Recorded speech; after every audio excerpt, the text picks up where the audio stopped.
Sejam bem-vindos aí, bem-vindas a mais um encontro para falar sobre Direito Civil 4, Direito das Coisas. Cabendo lembrar que na aula passada nós encerramos a aquisição de propriedade imóvel, esgotamos todo o assunto de uso capião. Esse material que eu vou apresentar para vocês agora, no semestre passado, eu havia dedicado duas aulas e meia para esgotar. E o uso capião eu esgotei em uma aula ou duas, tá? E esse semestre eu mudei um pouco essa forma de explanação. No início desse período eu falei que esse tema não seria tão importante aprofundar, porque não vimos muito de forma prática, né? Não é tão comum. Mas, depois que esgotamos os assuntos de direito de uso capião, precisei entrar, não de uma forma bem aprofundada, mas com a parte conceitual e demonstração de como isso acontece, como existe, como é feito, tá?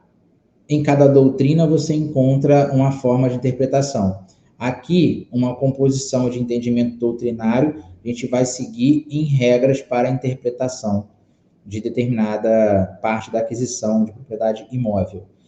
Tá bom? Então, passando de uma maneira bem ampla, e na nossa prova, o que vai cair com relação à acessão, que é o que nós vamos pegar hoje, vai ser a parte de identificação do tipo de acessão, classificação e um conceito breve, nada aprofundado com divergência doutrinária, tá? Nós já estudamos uso capião ou prescrição aquisitiva, estudamos registro de título e hoje nós vamos pegar de uma forma ampla a parte de acessão.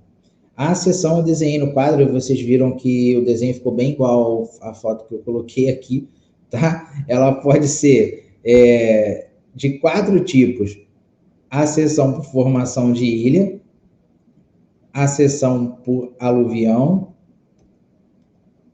acessão por avulsão e por abandono de álveo ou álveo abandonado, cabendo considerar que álveo quer dizer leito, beleza? Vocês viram que os desenhos estão bem parecidos com o que eu fiz lá na aula passada, tá? Então, por formação de ilhas. Trata-se de formação de ilhas surgidas em rios particulares, ou seja, aqueles rios que não são navegáveis. Toda a interpretação de rios particulares são aqueles que não são navegáveis.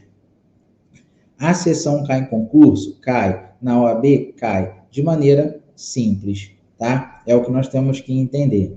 Nós temos um imóvel, nós temos uma propriedade, como nós consideramos o álveo como leito, sempre que for identificar a extensão de propriedade, temos que traçar uma linha imaginária no meio do rio, seguindo o seu curso. Sabemos que a formação de ilha, como nós estudamos, é a movimentação e deslocamento de terra com nível de rio, desde que ele se localize em determinada posição do rio, da margem, nem da margem não, do centro, ou até de uma parte lateral do rio, desde que seja próximo ou até um pouco afastado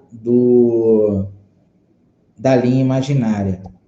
Então, eu coloquei observações com relação à responsabilidade, né? Veja que na parte inicial do caput do artigo 1249, caso as ilhas surjam em águas federais, serão de propriedades da União, estaduais do município.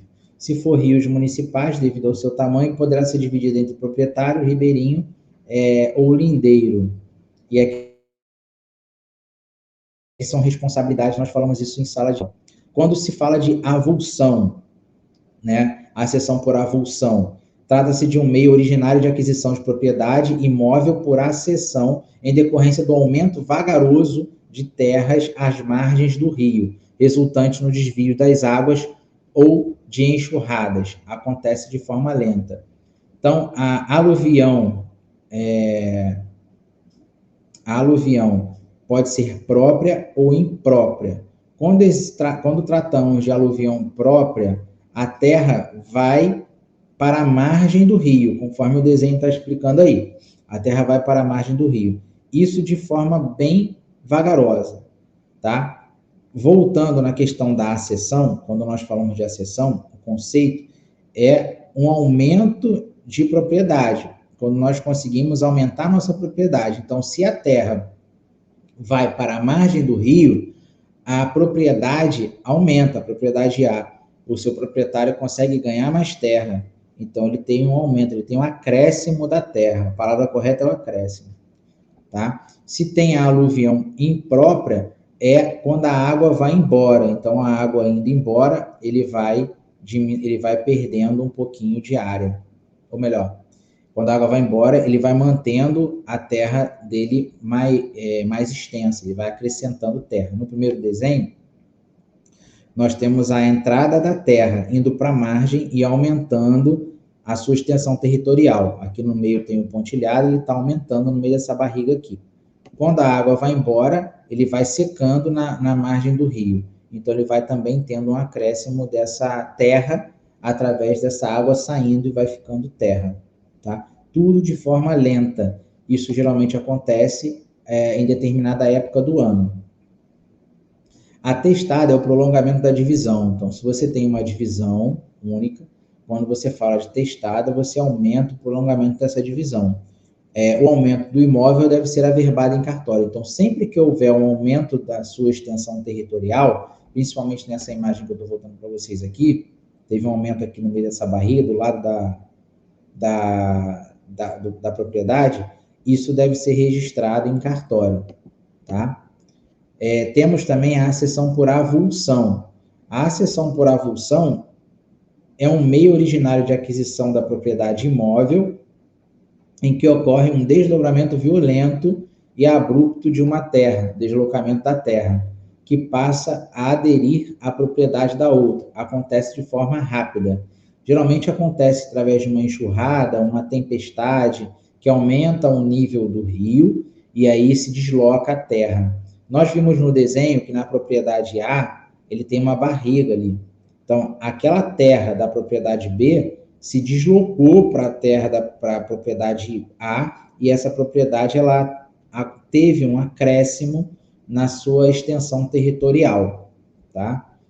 Podemos dizer que a aluvião e a avulsão significam terras novas trazidas pela água. Sim, quando você fala de acessão, você fala de acréscimo de terra. Então, falamos de aluvião e falamos de avulsão, então significa terras trazidas pela água. Nós estamos falando de curso de rio. Quem recebe a terra e tem seu imóvel acrescido da terra de outrem, deve indenizar o ex-dono, porque ele perdeu essa terra e acrescentou na terra do vizinho, na terra lateral. E aí, quem teve a terra era particular, deve indenizar o vizinho. Isso pode acontecer de um lado para o outro e do outro para um, como nós conversamos na sala de aula, tá? É importante que vocês saibam também que esse tipo de acrescentar terra, acréscimo de terra, pode acontecer de forma natural ou de forma artificial, tá? Eu me peguei em uma matéria de Direito Civil 1, onde surge esse comentário de acessão. E aí eu complementei com o conhecimento que a gente teve na aula passada, falando sobre a acessão. Ela pode acontecer de forma natural ou pode acontecer de forma artificial, que é provocada por força humana, tá? Então, essa modalidade agora por abandono de álveo ou álveo abandonado. Importante considerar que o cidadão ele não vai abandonar o álveo, quem vai abandonar é a água, tá? O abandono de álveo diz respeito à porção de terra que surge quando um rio seca. Então, se o rio secou, a água sumiu e aí o álveo ficou abandonado. Ou tem seu curso desviado por conta de um fenômeno natural. E aí, quando se desvia o curso do rio, em uma parte do rio seca, e aí você tem um álveo abandonado. Por isso que no desenho ali está escrito assim, o leito do rio secou. Então, se o leito do rio secou, o álveo ficou abandonado. E aí tem as observações que eu coloquei aqui para vocês. Quando o alvo é abandonado, essas águas precisam também ser particulares para que os donos dos rios, dos imóveis ribeirinhos, se tornem donos dos novos imóveis da terra enxuta. Então, quando a água vai embora, a terra fica enxuta e se acrescenta a extensão territorial. Obviamente, quando se trata-se de rio particular, deve-se registrar esse acréscimo de terra no cartório da região. Se a água for pública, então será o poder público o dono da terra enxuta. Se as águas que abandonarem o álveo, por isso que eu falo para vocês que quem abandona o álveo não é o sujeito, e sim são as águas, portarem novos terrenos, a esses novos terrenos que sofrerão prejuízo não serão indenizados se o curso for natural. Então, se o curso da água for natural e prejudicar e cortar a terra de alguém, ele não vai ser indenizado. Agora, se esse curso for mudado de forma artificial, por força humana, aí sim caberá a indenização, porque houve uma modificação naquela terra enxuta que foi trazida a água para cortar a sua terra enxuta e aí causa prejuízo, principalmente se houver algum tipo de plantação ali. E aí, se for desvio artificial, caberá a indenização, uma ação indenizatória para recuperar as perdas e danos daquele local que foi cortado pelo desvio artificial do curso da água de um rio particular. Por plantações ou construções. E aí, falando por plantações e construções, que é uma forma também de acréscimo de terra, e nós demos exemplos de plantação e semeadura, nós desenvolvemos através de estudos, nós não, né? Eu montei material e desenvolvi através de pesquisa de doutrinas, 11 regras. Não são regras que devem ser seguidas, mas regras de interpretação dos artigos que nós estamos lendo, que nós lemos em sala de aula, como eu falei para vocês em sala. Esse material eu já tinha montado no semestre passado, e eu fiz uma revisão para poder transformar essa apresentação em uma aula, e aumentar a apresentação da uso capião, que é mais comum no nosso dia a dia, em 3 aulas. Então, nós fizemos aí debates em sala de aula sobre essas 11 regras. Então, para entender a questão de plantações e construções, eu coloquei que são decorrentes de conduta humana e podem ser móvel e imóvel. Se o imóvel próprio é considerado como benfeitoria, se o imóvel alheio se for imóvel alheio, é considerada como mera cessão ou coisa. Botei a plantação e a semeadura. Para entendermos basicamente a plantação e a construção, devemos entender 11 regras que estão no Código Civil, pois tudo que se aplica nas plantações se aplica na construção. Regra número 1. A situação. Temos 2 terrenos, A e B. Uma pessoa constrói no seu terreno, no próprio terreno A, e a regra diz que aquilo que se constrói no próprio terreno, presume-se que o material é da própria pessoa, de quem construiu. Quem achar que não é, que prove ao contrário. Então, toda construção no terreno próprio, presume-se que aquele material da construção é daquela própria pessoa. Regra número 2, está no artigo 1254. Nós falamos isso em sala de aula, eu só estou acrescentando o que eu disse em sala de aula. Se o proprietário do imóvel A, de boa fé, construiu no seu próprio terreno e usou o material de B, A se torna dono do material de B e deverá pagar exatamente o valor do material que usou de B. Regra 3. Se A construiu em seu terreno sabendo que o material era alheio de B, quer dizer que estava de má fé.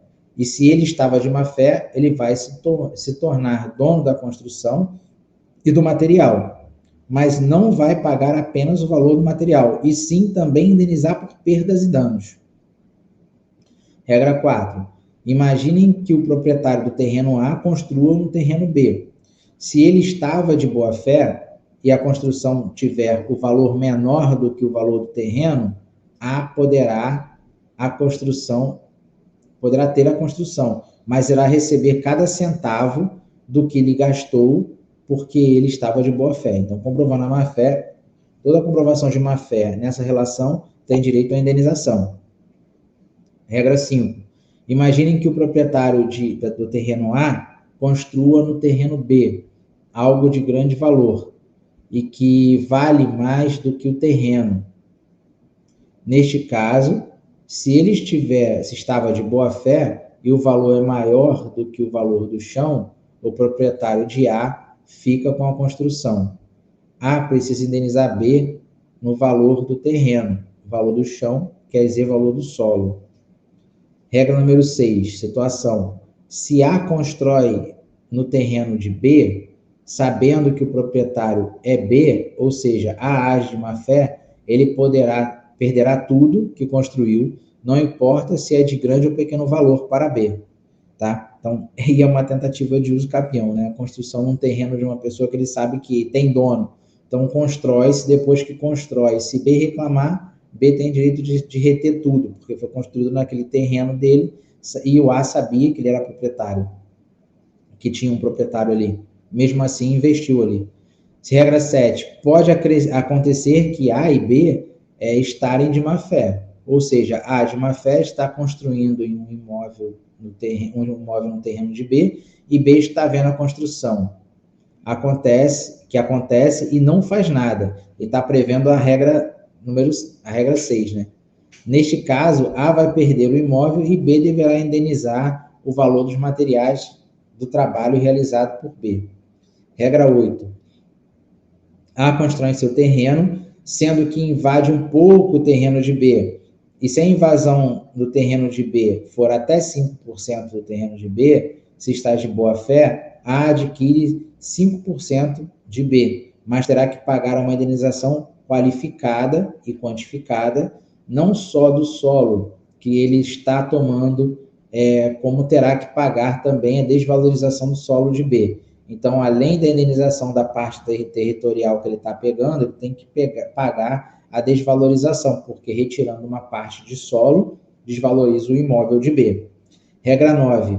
A constrói no seu terreno, sendo que invade um pouco o terreno de B. E se a invasão do imóvel de B for de até 5% do terreno de B, se está de má fé, invadiu porque quis e sabendo que o terreno era de B, A poderá demolir um pedaço que invadiu o terreno de B e, se causar dano ao terreno de B, A deverá pagar a indenização em décuplo pela desvalorização do terreno de B. Então, é uma indenização pela violação do direito da propriedade de B. Regra 10, já caminhando para o final. A constrói no seu terreno, sabendo que invade um pouco o terreno de B, e se a invasão do imóvel de B, de boa fé, passar de 5% do terreno de B, A se torna dono do percentual invadido, e A terá que pagar indenização qualificada e quantificada, em razão do cálculo que tem que ser feito. Pagar o espaço do chão, pagar a desvalorização do imóvel de B, pagar ainda o equivalente ao valor, a valorização do imóvel construído por ter avançado o terreno de B. E a última, A constrói no seu terreno, sendo que invade um pouco o terreno de B, e se a invasão do imóvel B de má fé passar de 5% do terreno de B, A será obrigado a demolir o que ele construiu e ainda pagará perdas e danos em dobro, e sequer ficará com o chão, sequer ficará com a construção. Então, se as partes realizarem um acordo, este prevalecerá, e tudo poderá ser diferente do que está previsto nas regras. Tá? As regras, elas foram criadas conforme a leitura dos artigos citados em cada regra, para facilitar o entendimento da leitura do capítulo que fala sobre plantações e construções, tá? Essas regras é o que está dito nos próprios artigos, sendo que com um exemplo de construção de terreno de A e de B, para facilitar o estudo, tá bom? Então, fechamos a questão da acessão. Eu faço aqui um comentário bem breve sobre sucessão hereditária, né, que também é uma forma de aquisição de propriedade imóvel. Nós sabemos que a sucessão é uma matéria específica da faculdade, né, que fala de decujus, falecimento, abertura de inventário, tá? E aí se transfere a posse e o domínio em caso de herança, e a descoberta quando trata-se de achado de uma coisa perdida, tá? que também faz parte de uma aquisição. E aí a gente fecha o assunto da aula 11. Não vou entrar no mérito da questão da descoberta e nem tampouco da sucessão hereditária na prova, mas a gente vai comentar por alto em conceitos e classificações de acessão, tá? Então, encerramos por aqui. Na próxima aula, damos seguimento para finalizar a ementa da faculdade. Valeu? Um abraço e até a próxima.